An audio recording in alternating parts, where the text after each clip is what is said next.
Okay, welcome everybody, or anybody who isn't here. Just gonna give this a few minutes to fill up. I'll take another swing at this going live thing. I think I did it last week. It went a little long, so I'll try to keep this down to an hour. And I'm still working out the details of how the live chat works.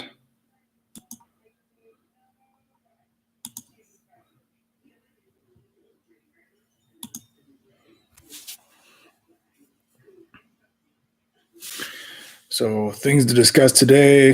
I'm going to have a platform discussion, M4 versus AK. Talk about helmets, because I know everybody likes to talk about helmets. And we're going to talk about radios and communication gear, headsets, and mics and whatnot. So while we're getting started here, because I am going to post this later on the channel, why am I going live versus just making more videos? I was going to just try to film some videos tonight, but honestly, sometimes I just don't have any ideas. Get a little bit of writer's block. Don't know what to talk about. Don't know what you guys want to talk about. And videos are not interactive at all. This is interactive. So in a spirit of kind of expanding the community and actually talking to you guys, I decided to go live. That, and when you guys give me ideas and you chat and you throw stuff in there, it's a lot easier for me to, I don't know, make a video. It's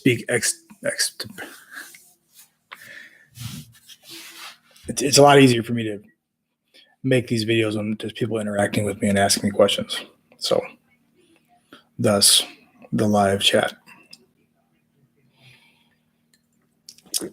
So we'll give this a few minutes to fill up. Have somebody jump on here. I know it's not fun seeing me sit here and mess around with chat options. Let's test it out.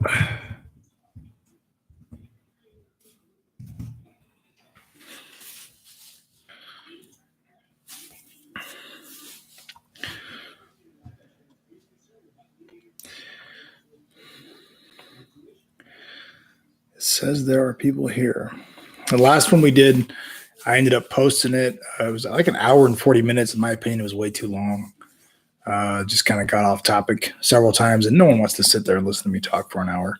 It's just not that entertaining. So hopefully we'll keep this one to about an hour. I can add some notes in the description about at what point we discuss what in the video. Can you guys hear me out there? Please chime in. Or am I just talking to no one?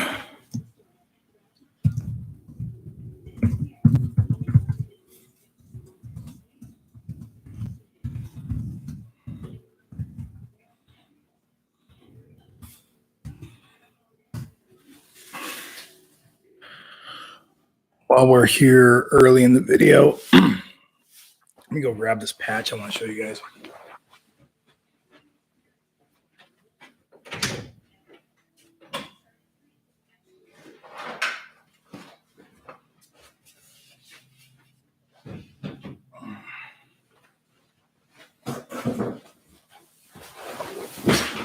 So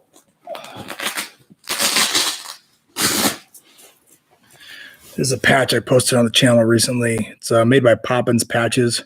Real high quality stuff. A local guy, that's his company. He puts out some pretty clever patches. I don't know if you guys are into collecting patches. Not really a huge thing for me, but I like this one. I like Wall Street Bets. I like the whole GameStop rebellion. I think it's entertaining. I only own 9 shares. I'm not a huge mover and shaker when it comes to the stock market, but it is kind of fun. So give him a look. Poppins Patches. Check him out. I told him I would plug him.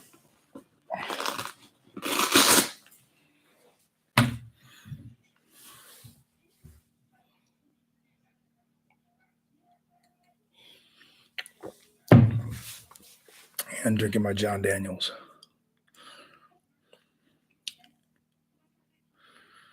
This doesn't work if nobody chimes in. How do I see who's talking or who's here?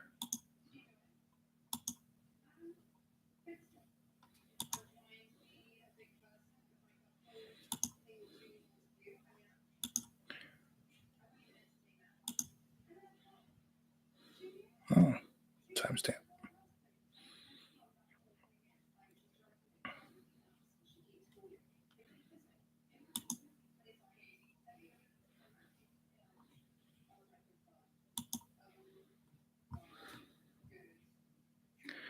Enable slow mode.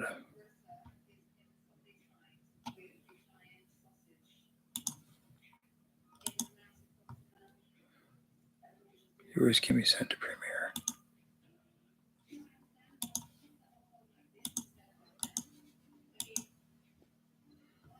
All right. Dog Molotov. With the whole ammo thing, is the AR versus AK thing in the States is still a thing. Are you talking about like the price of ammunition? I mean, obviously we're talking about real steel now. I would assume it's easier to get 5.56 versus 5.45 or 7.62. Actually, no. I don't think one is easier than the other to get. I haven't looked up the prices of ammo right now. Luckily, I'm in a position with what I have that I don't have to shop at the moment.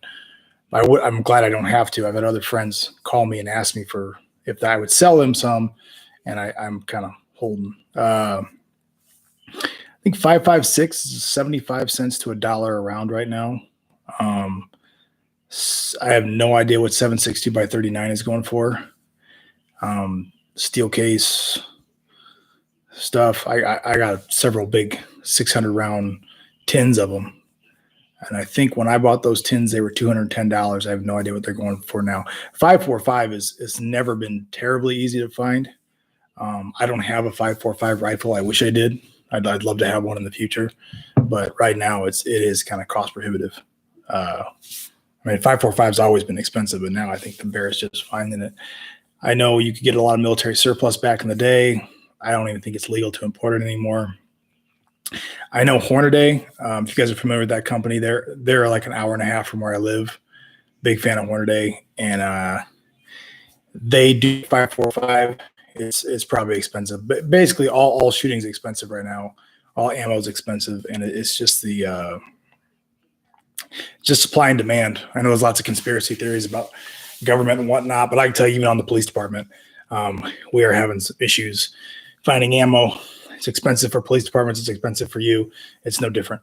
So it's just demand with politics and whatnot. And I don't blame. I totally get it. So, Silencer Brooklyn. Can I ask you a question? Yes, you can ask me a question. Go right ahead. Christine Gonzalez. I live in New Jersey. They banned the sale of gun-looking toys. Do you think that would lead to an airsoft ban? Yeah, I believe that would definitely be the purpose of that is to ban airsoft guns. I mean, it's New Jersey. They ban everything.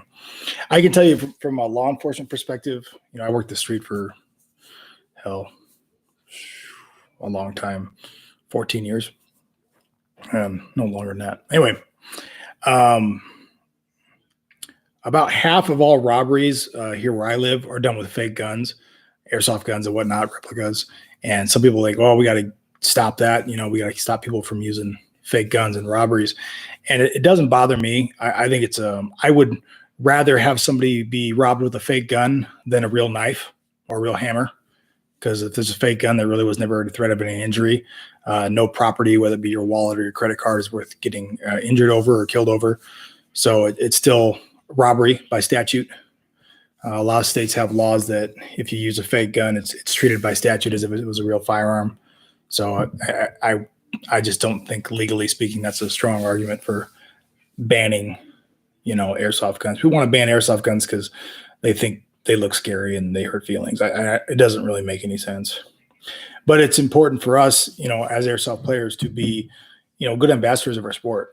When you see somebody doing something stupid, call them out for it. Because the guy who does, takes his airsoft gun to a local park and looks like he's invading, that's going to be a problem. That's the guy that gets all the news and, gives the entire sport a bad name, even though it's a very small percentage.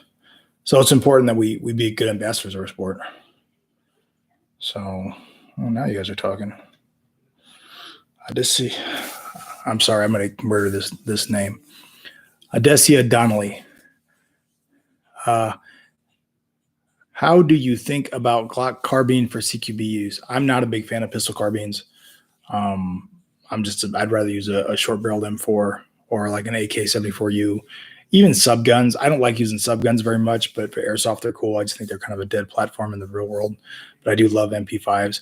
I don't ever see myself using a pistol carbine, Glock or otherwise, for anything. It's soft armor is readily available in the real world, and a pistol carbine is essentially a pistol. As far as muzzle velocity and everything goes, it might be a little bit faster because it's a longer barrel, but they're not that accurate. They just don't have the muzzle velocity to be deadly and or accurate or have very long range. So not a fan. But airsoft's 90% aesthetic, and if that's what you want to do, go right ahead. I don't see it being any more or less effective than a short barreled rifle as far as CQB is concerned. Now, there are some advantages to just using a handgun in airsoft for CQB because switching left and right, there's not as much a disadvantage going to your weak side, and you can really kind of peek around tight corners and really minimally expose yourself with a pistol as opposed to a rifle. Okay. Silencer Brooklyn.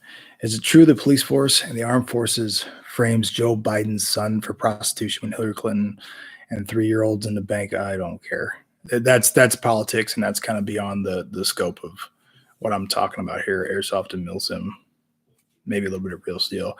I'm all about politics. I really am, just not on this channel. At the end of the day, we all get one vote every 2 years, and I don't think it's worth arguing every day about your one vote every 2 years, because it's not like I'm going to change your mind and you're not going to change my mind. Just be educated voter. I don't know what to tell you. I'm a big pro 2A guy, obviously. So, but I'll just leave it at that. I don't like talking about politics. It turns a lot of people off. Peter Ross. In England, they banned airsoft guns. However, my dad has. Okay. I don't know what to tell you, Peter Ross. Once again, sounds messed up. Dog Molotov, comms setup. Yeah, we're going to talk about comms. The Magura, are you still using sandbag style equipment for core workouts, or are you doing a different workout? No, I still use the regular sandbags. I have 2 of them. I have about a 55-pound one and a 100-pound sandbag. I still like them. Still a big part of my workout routine is brute force sandbags. I don't use their app so much anymore because the workouts they posted on there got a little bit easier. So I just kind of make up my own. I was lifting a little bit heavier, doing a little more squat and deadlift and bench, adding some strength on in the last year. But due to some recent injuries that luckily weren't that serious, I'm going to go back to more push-ups, pull-ups, sit-ups, boxing stuff I did when I was a fighter, and the brute force workouts, more high rep, lower weight.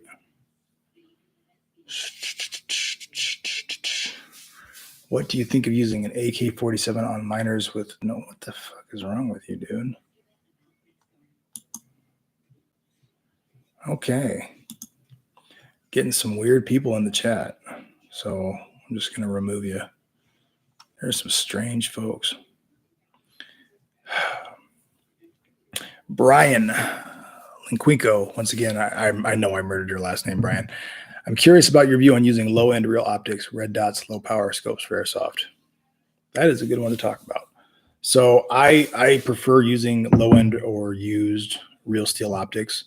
For example, I just happen to have this one here to talk about. So this is a Real Steel Aimpoint M2. This is my current AK that I'm using. This is the Arcturix AK-01. So I've only fielded it once. Great gun. Still working out the kinks in it, but I like it. I bought this M2. I got a good deal on it from a friend for, God, it was probably 10 years ago now, for $200. I used to buy cheap airsoft optics, and like everybody, they break because they're cheap and they're Chinese, and you're done. You're better off spending $200 on a used one that you like, that's real, and you'll have it. And then, buy once, cry once sort of thing. where, you know, some of the airsoft ones are like $100. Well, for 200, you could have a real one. I like Vortex optics. I like Vortex scopes. My airsoft sniper rifle has about a $400 Vortex optic. Actually, it's probably like 300 with my discount, but whatever. You know, the nice thing about Vortex is they have a really good warranty. Even a BB strike hitting it, they don't care to replace it. No questions asked. You don't have to worry about them breaking. Currently, my SR25 has a Vortex Viper 2 1-6. It's a $550 optic.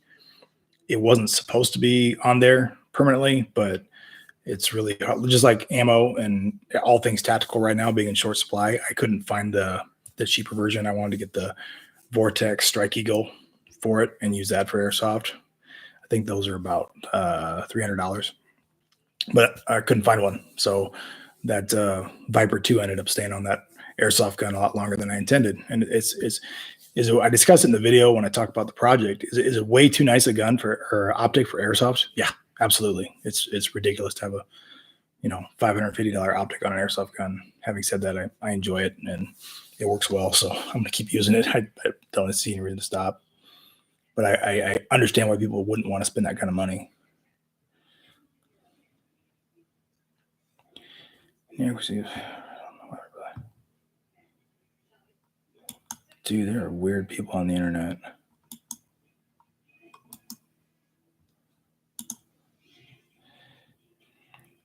Did you ever come to Arizona for the February class? I totally missed it. No, that whole thing got torpedoed by COVID. That Gunfather Academy where I was going to come teach. Nope, didn't happen. And just, I think we rescheduled it twice, and it just COVID kept torpedoing it and making it difficult. It just wasn't worth the trouble in the end. So we're going to have to wait till this whole COVID thing is over and then maybe come back and readdress it. The Maguro. What is your favorite ugly gun? AKA guilty pleasure platform gun. Ugly gun. Well, obviously I like AKs. You know, AKs are a pleasure, or like secret pleasure. I love AKs. I think they're great. Which kind of brings me to the first thing I want to discuss is platform discussion. So that's a good segue. Thank you for bringing it up, the Maguro. At work, I use Daniel Defense Mark 18. Okay, it's basically an M4. And for years, when I first started playing airsoft, I got into airsoft because I wanted to use M4s in airsoft to kind of see if it worked for training and blah blah blah. Turns out it didn't really end up being a great venue for training, but it was a lot of fun. I do think there's some training value when done correctly. But the point is, where when I started out, I'm like, okay, I'm going to use an M4, and I'm going to use a pistol, and it's going to be a Glock, and I'm going to set my gear up exactly like I do at work. And to a large degree, I still do that, but it's not really that critical, in my opinion. It's more important that I kind of want to have fun. So I'm going to start playing with some guns that I want to use that I don't get to shoot in the real world. Like I shoot M4s, 2 days a month at work, all day on the range. And it's always fun to shoot. It's never not fun to shoot. But there is a point where I'm at work. I'm still at work. If you weren't paying me, I would go home and I wouldn't continue shooting this. So I like AKs. I showed you this one. I've owned several real steel AKs. I'm down to just one at the moment. It's a 760 by 39. It's an Arsenal. It started out as an Arsenal Sam 7K pistol with a brace, and I did an SBR on it, and I did a lot of work on it. When it comes to, if you like gunsmithing, I'm into gunsmithing, and it's one thing to work on ARs. I've built like 5 ARs, and it's easy. It's like Legos. You can look up on YouTube how to do it. AKs are different. AKs are like blacksmith. It's a one-shot deal for a lot of stuff, and if you screw it up, you just screwed up your gun, so you're done. I mean, I've never made an AK receiver, and my current AK is it's not stamped. Most AKs you see are stamped as opposed to milled. My current one is milled. I've heard most guys who are big into teaching AK-oriented classes prefer the stamped because it's more traditional. But I've also heard that neither is more accurate than the other. I've also heard that the milled are more accurate because of tolerances. I don't know which is true. So my current AK, and I only own one, is an SBR. So I should have grabbed it to the other room in the safe and showed it to you guys. But then I don't know, YouTube with their rules might ban everything and strike everything down. So, but yeah, that's basically anymore. I do currently, at least for this season, I'm going to either use this AK or my SR25, which is a Simo Platinum. Really like that gun. Great performance. It's not really an M4. This is my M4 here. Still had to pull it out of the case. I haven't played with this gun in a long time. This is the ICS Captain M4, and I put a Aero Precision rail on an M-Lock rail. I love this gun. Great gun. In my opinion, the slider style hop-up units you're going to find in the AKs are superior to the stock hop-up units you're going to find in like an M4, like a version 2 gearbox M4. Now with the max hop, people upgrade their hop-up units. It's probably a wash. But for me, for work professionally, obviously I prefer the M4. It just has better ergonomics. Everything's set up smarter. It's just faster. It's easier to reload. It's easier to use. Everything's easier. Okay, on an AK, everything's slower. It's clunkier. The reloads are kind of weird. It's just not as cool a gun for as far as just raw performance goes. It's behind the times, but there's just something cool and sexy about an AK. I just love them. So, and they are theoretically every bit as accurate as an M4 ish. The trigger kind of sucks. M4 triggers are a click, where AK triggers are more of a clunk. But once you upgrade the trigger, they clean up quite a bit. Moving on. Yes, no. Apparently the M2 gun is the same as the pistol, because in the Army in Texas, they use it to do... Dude, what the fuck is up with these weird people in the goddamn chat room? Is this what happens when you become cool enough on the internet that you can do a live feed that weird people come out of the woodwork to talk? Seriously. The fuck? World's full of weirdos. Thing I want to talk about is helmets. Block them. Yeah, I got to figure out how to do that. Give me a sec. Still learning here. Put user in timeout. Hide user on this. Yeah, let's do timeout. Yeah, that'll work. All right, blocked. What the fuck? Helmets. I am not a big helmet guy. Helmets are all the rage in Airsoft. I am drinking Jack Daniels. Helmets all the rage in Airsoft. I was on when helmets, I was playing Airsoft when they kind of came around, like the fast helmets. Everybody wanted to look cool and badass, and they started throwing all the crap on them, like the nods and the counterweight in the back and a big light on the side of the head. And if that gets your goat, that's cool. Personally, I like it when other guys wear that on the other team, because they're very easy to spot. And I used to play around with those helmets too.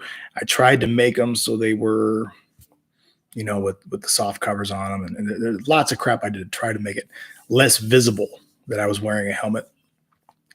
And it just never worked out. And I would ask guys that did see me and shot me in like a woodland game. I say, hey, what was the first thing you saw? And without fail, every time they're like, yeah, your helmet.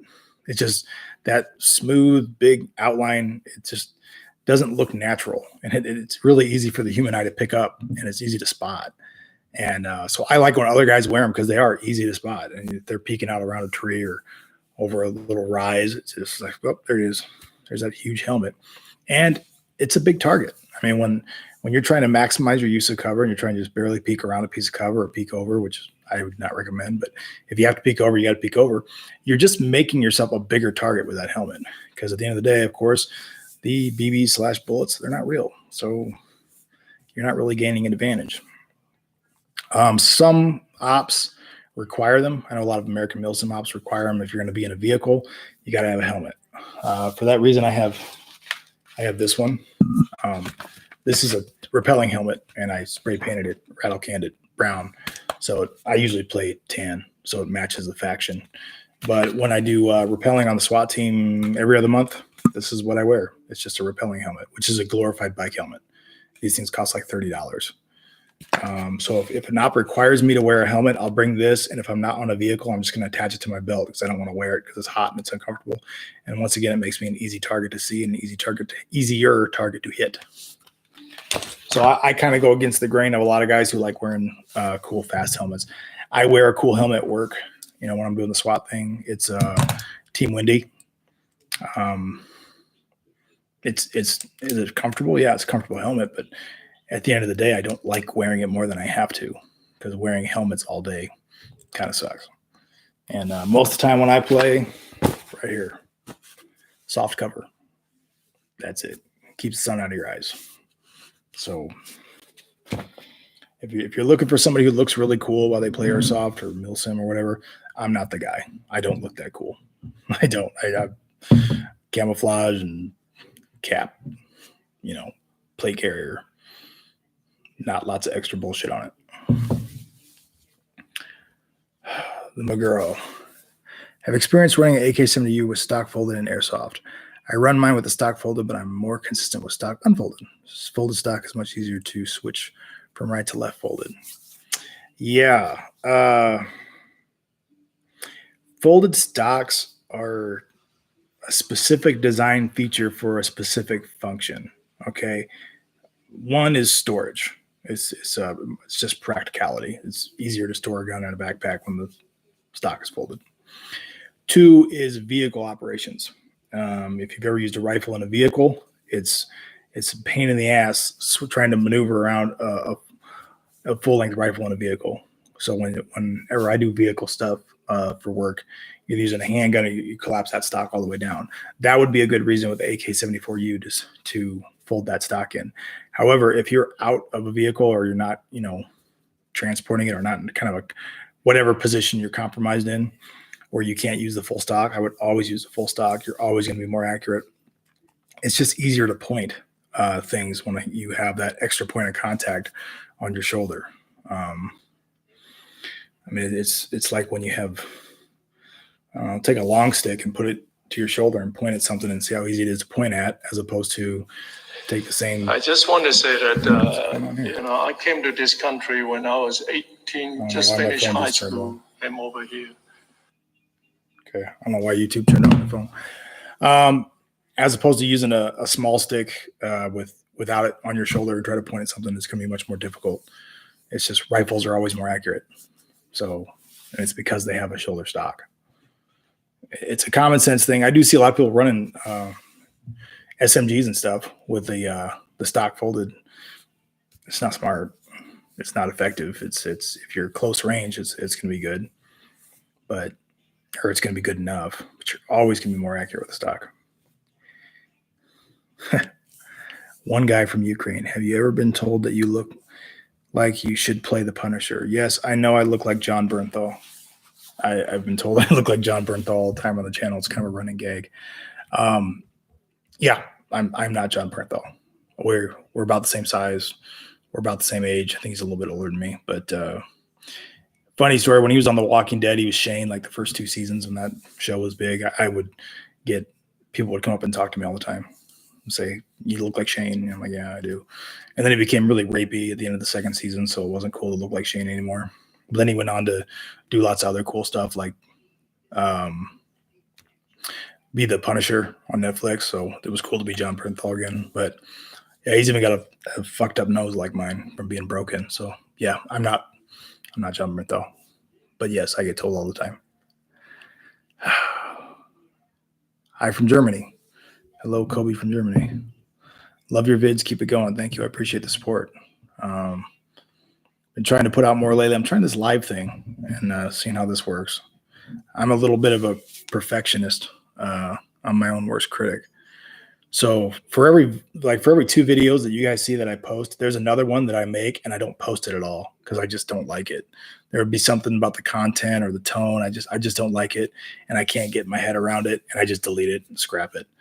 So that's what's different about the live stuff is that it is what it is. I can't I make mistakes and it is, we're here live. I can't undo it. So it's here for the world to see. Shot Caller is an amazing film with Bernthal. I didn't know he was in that. I saw the movie. I don't remember John. Oh yeah, he was in that. Yeah, you're right. I like. Yeah, Bernthal's in a lot of good stuff. Tips when moving cover to cover. You're talking about IQ My. Are you talking about like CQB? Or are you talking about outdoors, like woodland?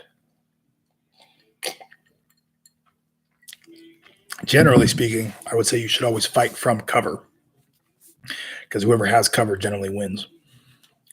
As far as moving from cover to cover, it's something that you want to do quickly and preferably with a full magazine.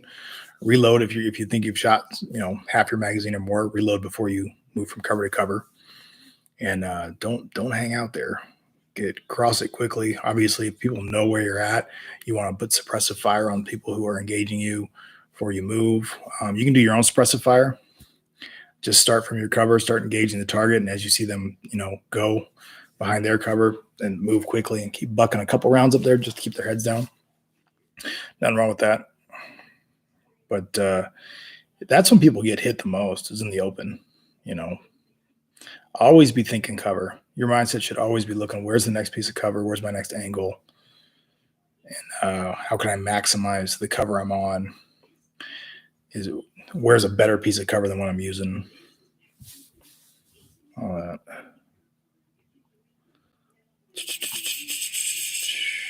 Outdoors. Yeah. If you're using cover outdoors, get between them quickly.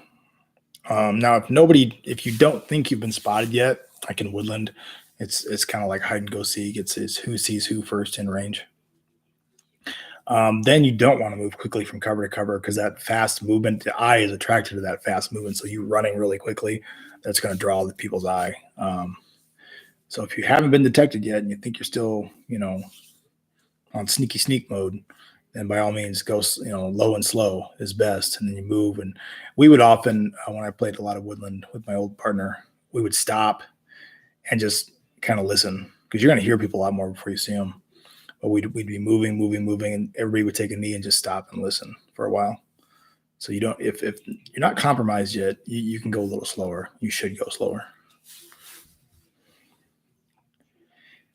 Girl, any tips for a new high movement scout sniper? I've been playing airsoft for a few years, but I just got a fully upgraded Striker 02, and I find that I'm fighting on the front lines, but with a sniper. Sniper, you're always going to be a disadvantage with a sniper rifle in airsoft. You just are. Airsoft is accuracy by volume. Sniper rifles don't have the volume. And even though they're a little more accurate, I mean marginally more accurate, hell, not even, than an AEG. They both use hop-ups. It's all the same stuff. The sniper rifle is probably going to be a little more consistent just because of the way they're designed, but not much. And you're just always putting yourself in a disadvantage with a sniper rifle. Now, do I like playing with a sniper? Yeah, I love playing with a sniper because it's challenging and it's fun.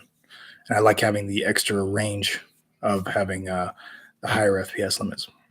But if I'm trying to win, like if I'm going to a weekend game, a pickup game, no big deal. We're on sniper, who cares? Win, lose, doesn't matter. We're up there having fun.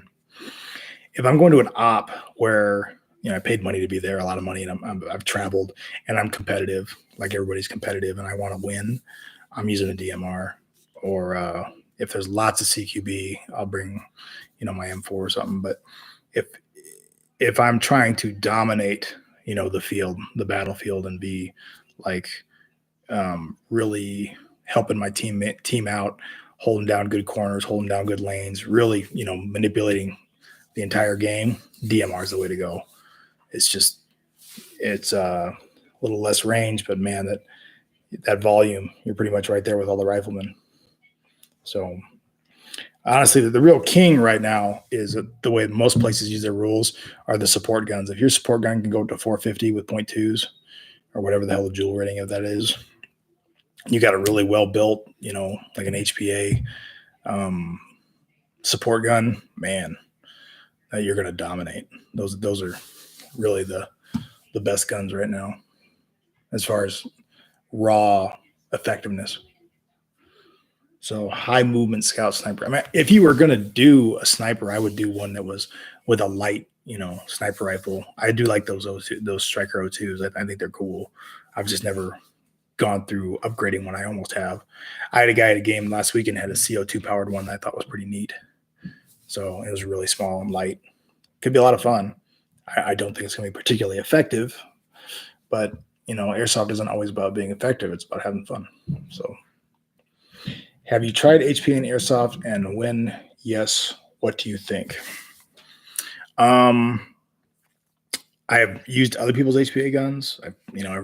Whenever anybody has a new gun, they always want to, show it off. So, try out my gun. Yeah, try it out. I haven't made the leap to HPA yet. I just don't want to fuck with the line and the tank, and I just haven't really had an extra $600 to really build one the way I want to. I do believe that's the way the sport's going. I don't believe that there's anything inherently superior when it comes to HPA as opposed to an AEG, other than maybe some reliability. I mean, they can be more reliable, and the trigger response is better. But I mean, how often does trigger response really decide whether or not you win an engagement? In my opinion, not that often. So I like my AEGs. I like just having an extra couple batteries in my pack, and if it runs low, I can throw a new battery and I'm good to go.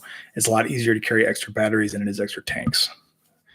And every place we play right now weekly is a paintball field, so we can refill those tanks. I just really haven't made the leap yet. I haven't seen a reason to. I'm still effective with my AEGs. I'm going to keep using them. Side note, one concern I have with HPA, and it really, cheaters are going to cheat. It is what it is. They'll always find a way to cheat. But I think not every HPA user is a cheater. I sincerely believe that all cheaters use HPA. I think there's a lot of guys that are, whether it be by overvoluming the cylinder or any number of ways you can get around the rules, especially whenever I see someone using a very short-barreled HPA gun, I'm kind of leery of those. I'm like, really? Because it's very easy to overvolume them and set them up. And honestly, a lot of guys just get caught cranking up those joules. And I know why. I don't understand. Anytime you're doing that kind of approach, you're compromising everybody's safety. You want to win so badly that you want to hurt people in airsoft. I don't get it. If you want to hurt people, go be a fighter. I was a fighter for years. Young man sport. I like this too, but I'm too old to fight, so I play airsoft. But if you want to hurt people, go be a fighter. I don't understand it. I don't understand any time people build guns with 50 BBs per second and light people up in the staging areas and overshoot people just to hurt them. I don't know what they're getting out of that.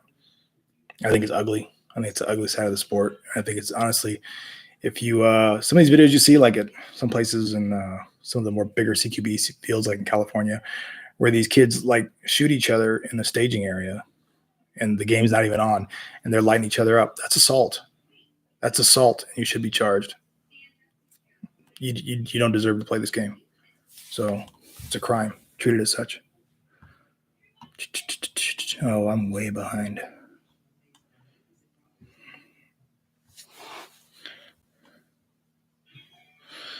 Oh, God, you guys got a lot of crap here.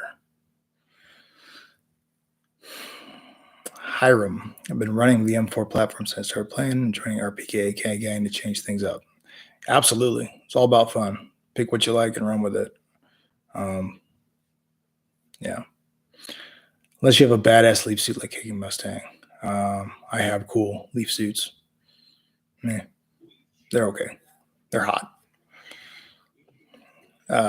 What's better, high ready position or low ready position? Is it more user preference than anything? I find it easier to manipulate low ready position. It's user preference for the most part. I like low ready. I'm kind of old school. Sometimes the first guy in the stack will go high ready, a little bit quicker to engage targets. Some people's opinion. But generally I prefer low ready because it's what I've always done. It's easier to see targets. I like having an open field of view. I don't like having a gun up in my eyesight. So generally speaking, I do low ready, but it is personal preference. Have you considered a glass bag? Stephen Chen, have you considered gas blowback rifle? The extra challenge in manual arms is pretty fun. Nope, never. I've played with other guys and it's just a big headache, in my opinion. I know like the guys who are like really hardcore gas blowback rifles, that's like their thing. They're like vegans and CrossFitters. They like all they can talk about is their damn gas blowback rifle. It's such a small percentage of the community. And God bless them. You know, all airsoft is good airsoft. We're too small a community to start attacking each other. But yeah, it's not my thing. You're just too much of a disadvantage. The magazines are too expensive. It's a pain in the ass to refill them. There's no consistency, especially if you're using green gas, which most guys use. Shot to shot, your consistency is going to go to shit. They just don't perform as well. And it's a lot of work, a lot of disadvantage just to have that trigger response and what you think is recoil. And it does not compare to real recoil. It just doesn't. But if that's what you like using, go right ahead. But if you want, it's definitely not a better, as far as it's not more advantageous over an AEG. If you want that response, I would go with HPA. Concerning fighting from cover. This is from Rocksteady. Concerning fighting from cover, thoughts on when to advance on the enemy, stay behind cover until a hit, or advance once you have them pinned down. Depends on what your objective is. I see a lot of people advancing on targets. Sometimes they're like playing a defensive game where their goal is defensive and they're advancing. I'm like, let the other guy work. Because that is when you're most exposed to fire, is when you're advancing. That's when you're going to incur the most danger. So preferably when you do advance, you want to have other people suppressing them. But if you're attacking, I mean, if you're trying to capture an objective, then I would always advise people to advance. If you're in an effective angle where you're getting good shots, stay where you're at. If you think there's a more effective angle that's even better than where you're at, then by all means move to that better angle. Because that's essentially what you're doing by advancing, is you're trying to get a better angle on them. Okay, you're not trying to get it necessarily around the cover that they're on, although that does happen, which is essentially the ideal angle because now their cover is useless. But I mean, if you have an angle that's working, I am kind of hesitant to tell you to leave it unless there's a better option out there. But I can't stand 50-50 gunfights where I'm on my cover, they're on theirs, and everybody's shooting each other and everybody's stuck and it's static. You know, if your positions are, if you're not winning the gunfight, then decidedly so, you need to find a better angle, find a better piece of cover, move your assets, move your teammates, whatever, and get them in positions where we can use those angles and win. And that's my favorite thing to do in airsoft as a squad leader or whatever I'm doing, is to find that good angle and find that good position and really clean house. That's what I like to do. Some people just like shooting back and forth all day, but I see that as anytime I'm stuck in a position and they're stuck in a position, that's a weakness. That's not a strong position. Not something I want to do. I'm not happy just to be 50-50, just to be maintaining, oh, we're holding our line. Well, if we're defending and our job is to hold the line, then I guess that's good. But if we're attacking, no. Pretty hyped for TM's new AKM gas blowback rifle. Not familiar with it, but if it's made by TM, it's probably done right. The Maguro, yes, the cheater and HP overlap is high. Also, people who are toxic. Sadly, my cousin started playing like this and was banned from under our fields. Yeah, and it shocks me when people get banned from fields and they start making excuses for why they got banned, like they were targeted because they were too good or something. I don't know. If you've ever been banned from a field, you should do some kind of self-reflection as to why you were banned. You know, you're not doing something right, because most airsoft fields I've gone to are pretty laxed on the rules, honestly, almost too much so, in my opinion, for safety purposes. But I see a lot of people get away with a lot of crap, and if you're actually getting banned, you're probably pretty bad. I've only banned one player back when I used to put on games. I only banned one player in probably the 7-8 years I was putting on games. And eventually I let him back in. So after like a 2-year break, he matured. Is it assault? I've heard others say it's to be expected in airsoft. John Doe. No, it's assault. It's assault.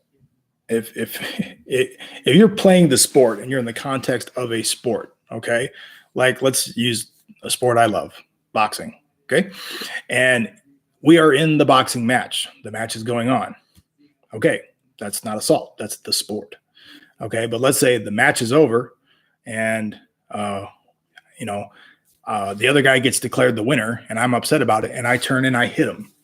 That's assault because it's no longer in the context of the sport. So if you're in a staging area and the game's not on or the game's over, game off, coming off, everybody's walking back to wherever, and somebody unloads on somebody, that's assault. And you should be charged. Period. I mean, it's just petty. It's petty. If you're going to do it, fight them like an adult. And I don't encourage people to fight, but it's like, I'm so angry at you for whatever reason because of airsoft, and there's nothing in airsoft that's, in my opinion, worth getting in a fight over. It's so stupid. But why are you going to shoot him with your airsoft gun? And be a man. Go in the parking lot. Settle it. Like we used to do in the 80s. Before everybody got so weak. Okay, moving on. Fail.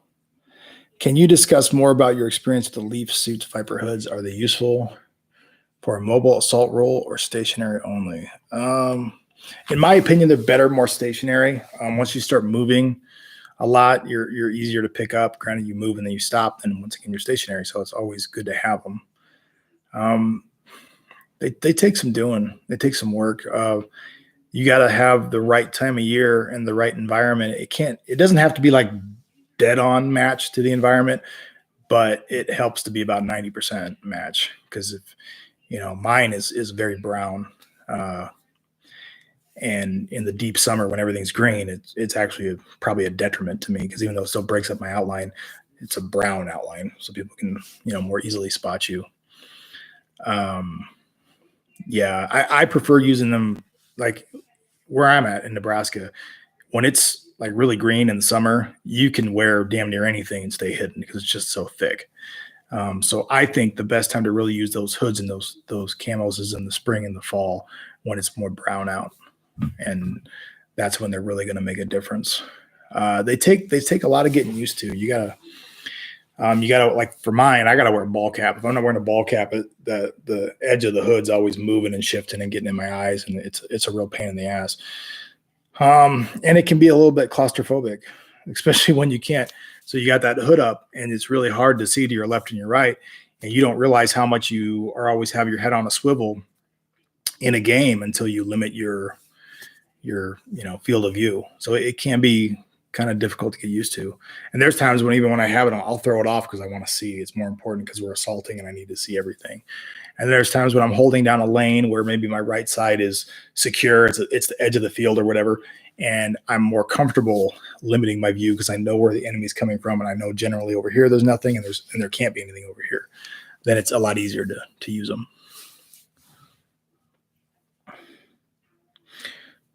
The garage agenda.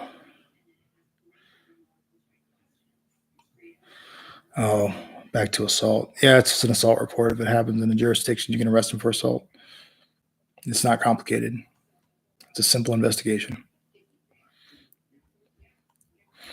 John Doe.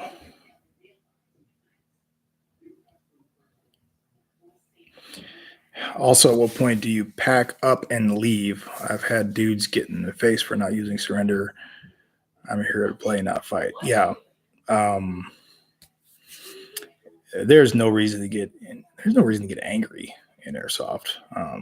We're all competitive and everybody gets fired up about stuff, but at the end of the day, it's a bunch of grown-ass men shooting each other with BBs. It's tag at range. It's fun. A lot of fun. Love it. But I think a lot of people invest way too much of their ego in their performance at an airsoft game, and then when they don't do well, they're taking a personal attack. I don't know. I used to be a lot more competitive in airsoft than I am now. So, hey, Phil's here. Yeah, I don't know. Have I ever left a game? I think once I left a game on a dude's private field. It's basically his parents' farmhouse, and there was clearly there was no field limits, even though they did a chrono. But this kid's friends apparently could shoot whatever they want, and there was somebody using an HPA sniper that I swear to God, it hit a couple of my guys, and they were all like, "What was that?" It's like the guy was, shooting ball bearings out of a wrist rocket. It was hitting these guys hard, like big welts on their head at a range of like 200 feet.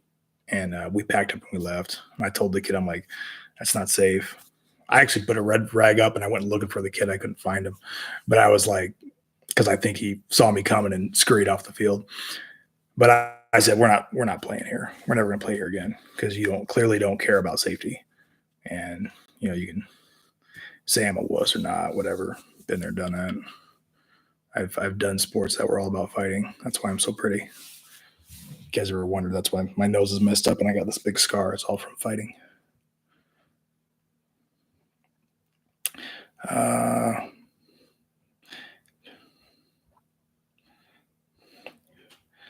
Phil is actually on my team. You guys see in the chat. I don't know if you guys can see it or not. I probably don't have it set up right so you guys can see the chat. But Phil is on my my Airsoft team, Fire Team 6, and he says comms and angles for the win, and he's correct. My team stresses comms and angles, always position. Steve Chen.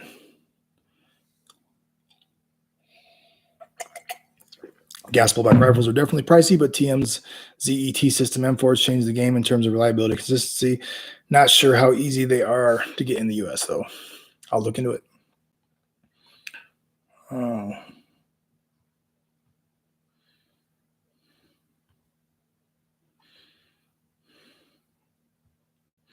Hey, what kind of gun are you running on your SWAT team and optic MP5? No, we do not run MP5s. People haven't run MP5s in years. Waco ended the MP5. Google it. 9mm doesn't work well against people behind cover, especially when they're shooting back with AKs. We run Daniel Defense Mark 18. The current optic is EOTech. We used other things though in the past. We've used God, now it's escaping me. We just use various red dots. So any reputable red dots can be good, regardless of the company it's from. It's just a lot of it comes down to personal preference. I like EOTech, but also obviously I like Aimpoint as well. If you're a good shooter, if it's a reputable red dot, you're going to hit what you're aiming at. If it's properly sighted in. Stephen Chen, maybe it's just what's on YouTube, but it seems that the toxic attitude is more of an issue in the U.S., specifically Miami and SoCal, Southern California. Maybe different mentality than the locals there. I don't know. Maybe I think toxic attitude is a big problem in Airsoft. I don't think YouTube helps a lot of times because those are look at the videos that are all like cheater this and cheater that and fight on the Airsoft field, and everybody wants that. Hell, I click on them. That's what everybody wants to watch, and that doesn't really help. So, but people are going after those clicks and after those views, after those subs. You're gonna post something that's spicy, something that's controversial.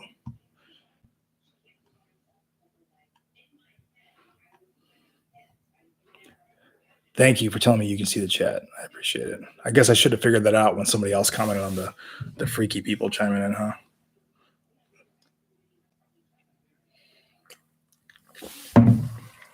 Moving on. The toxicity thing, it really is on everybody to, treat each other well. I know I harp on it a lot, but goddamn, we're all in the same sport here. It's too small a sport for us to be fighting amongst ourselves. All airsoft's good airsoft. If you're fighting with somebody, go on the same team with them for a while. You won't be fighting with them anymore because they're gonna be your friend. It's recreational activity, fellas. Stop fighting. It ain't worth it. Waco ended the MP5. I'm stealing that one. Yes, that is exactly what happened to the MP5.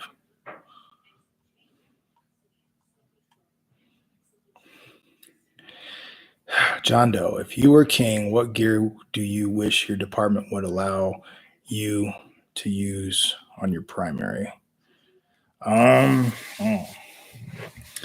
I currently use, well, it depends on what I'm doing, but a Glock 21, which is a 45. I like the 45. Civilian 5.56 gets it done too. And looks like we're back. Since you brought it up, I was curious about the Gunfather Milsim thoughts on Waco and law enforcement tactics and response. Sorry if this is political. No. That's a whole can of worms. I did like the series they did on Waco. I forget what channel did it, but they did a really good part series that I thought was probably pretty accurate. It was a mistake. So it was the government trying to make a big show because they could have arrested that guy at any time. I think that people trying to make David Koresh into a saint is probably a bad decision because there was some creepy stuff going on there. All the cults always come down to sex with kids and shit, and it's creepy shit. But they could have arrested that guy at any time. I think the approach was wrong, and they paid for it. And it is what it is. A horrible ending. I also believe those guys set themselves on fire. I don't believe for a second you think that the DEA intentionally set those guys on fire. I don't think that's true. Do you guys use LVPO? You mean variable LVPOS? I don't know what an LPVOS is. I think you mean LP, like a variable powered optic. I don't. Tell me what that is. Oh, whiskey, you're late. Work things. Yeah. We're getting near the end of your whiskey. You're going to have to go back. Yeah. McGurl, the Waco series on Netflix, the ATF negotiator was helping develop it. Yeah, it's very good. It's based on a couple books that were done by a couple people who were inside and actually survived. LVPOs. Variable power optics. I like them. I like 1-6s. I think they're great. But for CQB, they're pointless. And on a short barrel rifle, I think they're wasted. I think if you want to be, you want them on a more precision rifle, something that has some barrel length to get some muzzle velocity, because muzzle velocity equals to some degree accuracy, and it does lead to lethality at range. So there's people that debate it all. They want 10.5-inch barrels as accurate as an 18. Yeah, it's true. Or it can be, but it's not going to have the muzzle velocity, and therefore it's not going to have the at range, the lethality, and also it's going to drop faster, and your drops can be a little more difficult to calculate. Where do I start to learn CQB? Honestly, YouTube. There's a lot of good stuff on YouTube, limited penetration and stuff. Unfortunately, a lot of airsoft fields, you're going to run into a lot of bad information. Anybody that is teaching you up to stack and flow into a room, like the first guy goes left, the first guy's always right. And, one guy goes left, one guy goes right, one guy goes center, and button hook and crisscross and all that crap. That's really old stuff. That's like 1980s SWAT. That's not how it's done anymore. And that's bad information. There's a lot of bad information that airsoft players are promoting as the way things are done, and it's just not the way things are done. So anytime you see people stacking up on a door in an airsoft context, they're going to get slaughtered. It's just dumb. Don't do it. And if they're telling you this is how it's done, they're wrong, or they were taught wrong.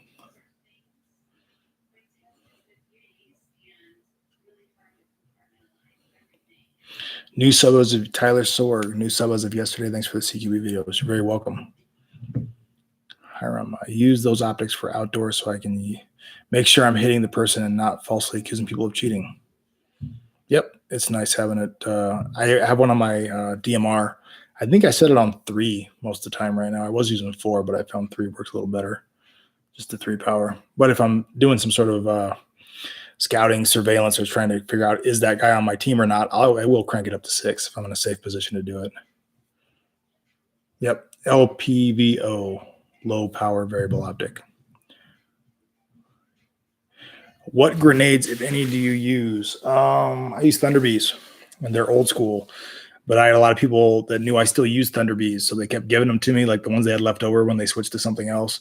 So now I have like a crap load of Thunder Bees and a crap load of CO2 cartridges, and I don't think I'm ever going to use them up. I did a video on them, the way I use them. I basically drill a hole in the CO2 cylinder so they go off in about 2 seconds. I think that's the key, is they got to be short, the fuse. You don't want a long fuse on your grenades in airsoft, or honestly, in my opinion, in the real world either. Short fuse is better. You want to be safe and consistent, and airsoft consistency with the grenades is a nightmare. They're not that consistent, but I've got mine down to, depending on how warm it is outside, about 2 seconds. On a really hot day, that's going to be 1 second, so throw it fast. Preferred load-bearing equipment, belt harness versus chest rig, plate carrier. Depends on how hot it is. On a really hot day, I'll run a chest rig just because it's more comfortable. Most of the time, I run a plate carrier because training aspect, plate carrier at work, want to put a plate carrier, airsoft. I have it right here. This is old school. Still works. I have a hard time getting rid of it. It's a Banshee. Everybody was using Banshees 10 years ago. I have like a black one for work, that tan one for airsoft. I have a green one for airsoft. They just work great. So tag Banshee. It's old school now though, so there's better stuff out there. I'm sure there's newer stuff. I have a hard time buying a new plate carrier that's going to do the exact same thing that one does, just to have a new one. Oh crap, so much stuff. Whiskey. And all of my time running a scoped M14 with a 4 power on it and never found it overly useful. Use natural point of aim versus the optic. Yeah. I mean, whiskey, I shoot people through the scope all the time when I'm using my 1-6, but it's preference. I can point shoot it too, but if somebody's at range and I really want to see what's going on, see when they're peeking out, I'll use the optic. Do you use similar optics as you use in your career? Yeah. Aimpoint M2. MRO, EOTech. We used MRO for a while on SWAT. I liked it. It was good optic. Then we switched back to EOTech. I've seen guys use yogurt bottles as Thunder Bee shells. If it works. Have you watched the UF Pro series on YouTube on CQB Tactics? He uses airsoft for training in a very practical way. Yeah, UF Pro is dead on. The stuff that he shows in his videos is very similar to the style of CQB that I do. Limited penetration, high threat CQB. His stuff is really, really close to what we do.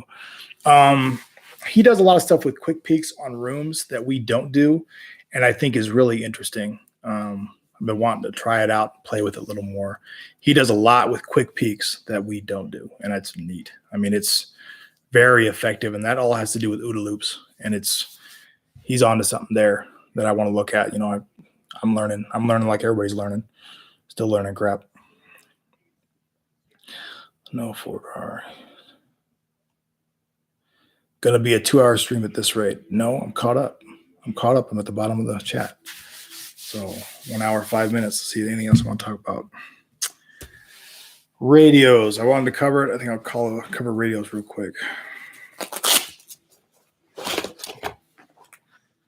EOTech reticle is super useful to those in the know. Yes, because it is a ranging reticle, unlike a simple red dot.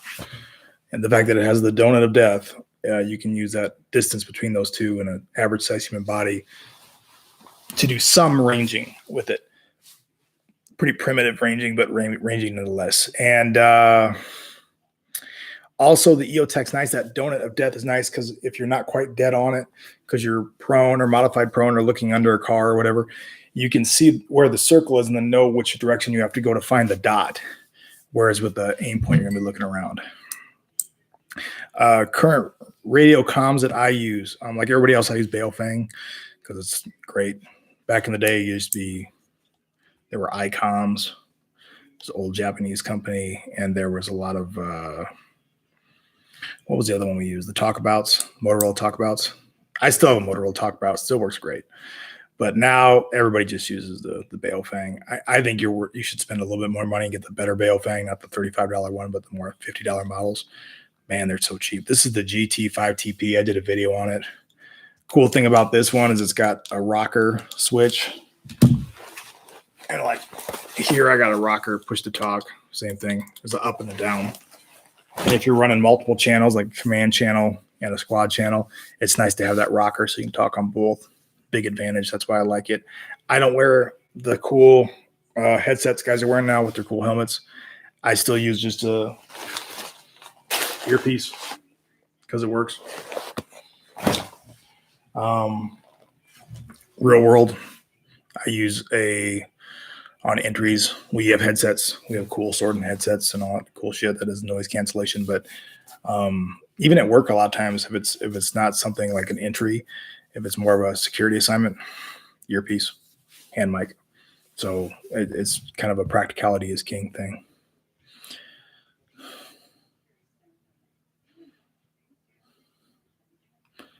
Where are we at here? Oh, you guys like to chat. Only Plotter Man 14 has a confirmed minute of man. I like that term, minute of man whiskey. Minute of man range of 82 yards. Never saw that as far as enough to use it. Yep. I was there when we did it, and I think I used my rangefinder. So rangefinders are like the bane of all airsoft snipers. Everybody's, I shoot 100 yards. Do you really? I'm not saying it's impossible, but I'm saying get a rangefinder.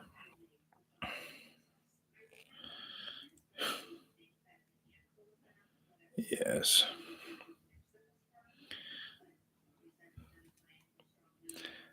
Problem with Balefang radios. I use the ham radios, lots of power and range. Yeah, Balefangs are cheap. They're cheap Chinese shit. They will break. I've had 2 break on me. It is what it is. At $35, you can't really expect much. Whiskey, ICOM F4 owners here. Yeah, you're one of the last. But the ICOMs are bulletproof. They are excellent radios. They never break. Yes, Balefangs are cheap. I would gladly spend $100 on a radio if it was more reliable. But in airsoft, you have like really cheap and really expensive and not much in between. Yes, I did own it after you did whiskey for a while. Ever find a reason for a longer antenna than the stock one? Not where I play, but where I play, it's pretty flat. I have played at fields. If you have a lot of altitude changes, a lot of valleys that you can get stuck in, you're probably going to want a whip antenna. Oklahoma Invasion down there in D-Day Adventureland Park is notorious for killing radios. The only time I was ever there where I had good radios the whole weekend, somebody actually had a repeater to help boost everybody's radio signal, and that worked. But other than having the repeater, no. It's just there's that particular area just kills radios.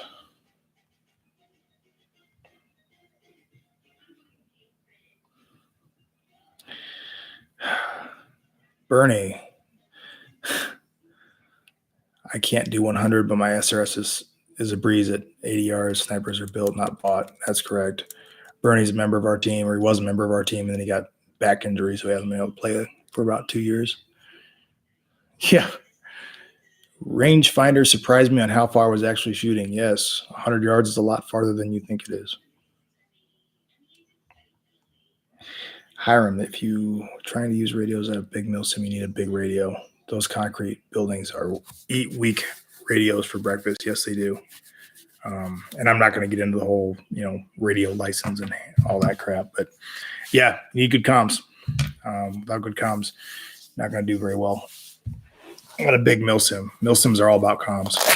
You can get away without a radio on smaller games. I like using radios, even at pickup games with my team.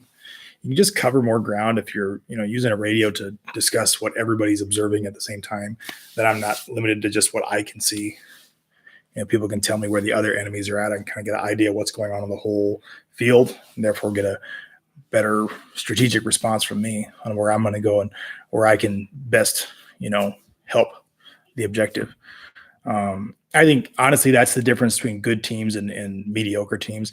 It's not necessarily that they play better or they have better guns. We always go straight to the gun. I think it's the teams that learn how to use communications effectively, radios. Those are the ones that really shine. Those are the difference between a good team and a mediocre team. So that's pretty much all I got planned to talk about. We're at 1 hour and 12 minutes. So I'm going to shut her down here in the next few minutes. Big Girl, any thoughts on the blank firing rifles for immersion at Milsim? We don't have a big Milsim event often in Hawaii, so I never see it. I think blank fire is really cool. I've played games that have blank fire rifles. I think it's cool for the admins to use as a prop to kind of add some realism to it. Like just like explosions. I've had ops where they had pits where they were marked off with caution tape, and there were explosives going on in there. That really was cool. But as far as players using them, I don't know. I think it's kind of weird. It doesn't really work. Because how do you know you were hit? Because you can't. I don't think it's really an issue with. I think that there are things in place. If you have the BFA on there, the blank fire adapter on the front of your rifle, it's not gonna shoot a bullet. It can't. But so if you do it correctly, there are ways to do it safely and have those in people's hands. I think the big issue is, how do you know that you were hit?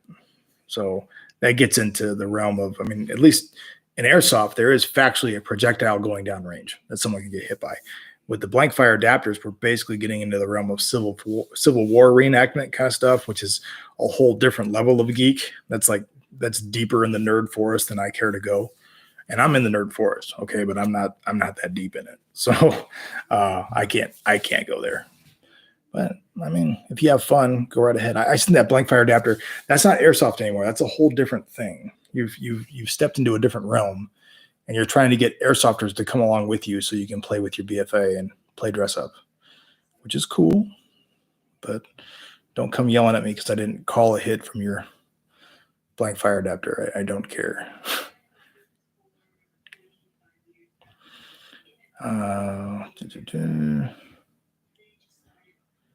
Opinion on dedicated command channels and squad channels at Milsim Op. You got to have a dedicated command channel. You can't put 50 or 100 people on one channel. Cops do it all the time, but cops use radios for a living. Airsoft events, it doesn't work because everybody wants to talk, and it's just a fucking shit show.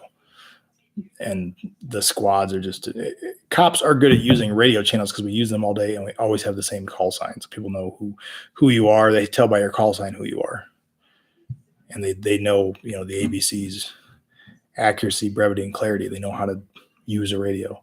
Airsoft players often don't, and that's why you got to keep your channels small. I would say 6 to 12 people on a channel.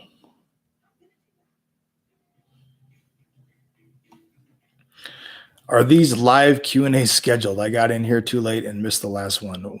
When's the next one? I'm still figuring that out. No, they are not scheduled. I ended up having some free time tonight. I said, what the hell? I'll do a live Q&A, try it again and see if I can have more success with it than I did the last one. And I did it because otherwise I was just going to try to film a video, and I just didn't feel like filming one. I thought we'll give this a whirl and see how this works out. I don't know if I'm going to start scheduling them. I don't know. If you guys like them, I guess I can do them if they get good traction on the channel. Yeah, let's do them. There's 17 people currently watching this one, which is not that many, but live chat's moving pretty good and it's full of people chatting. So why not? Why not? And it's easier. I don't have to edit anything.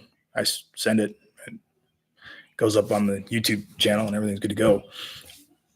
So I don't know. I'll try to do one a month, maybe. We'll see.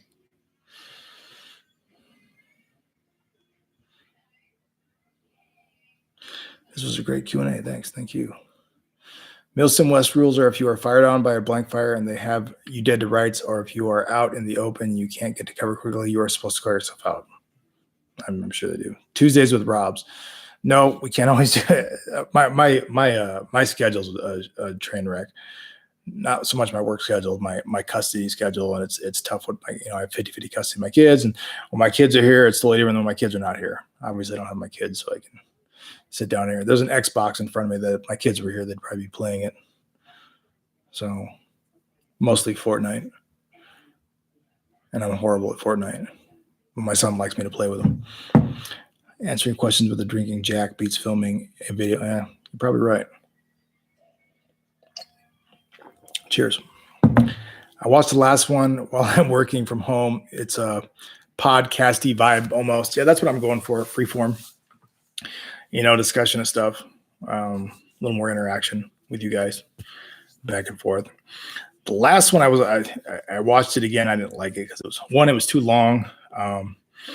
Two, I think I was swearing too much, and I was a little bit worried about YouTube when they reviewed it. They would get ticked off about it, so I opted to delete it. If you saw the last one, lucky you.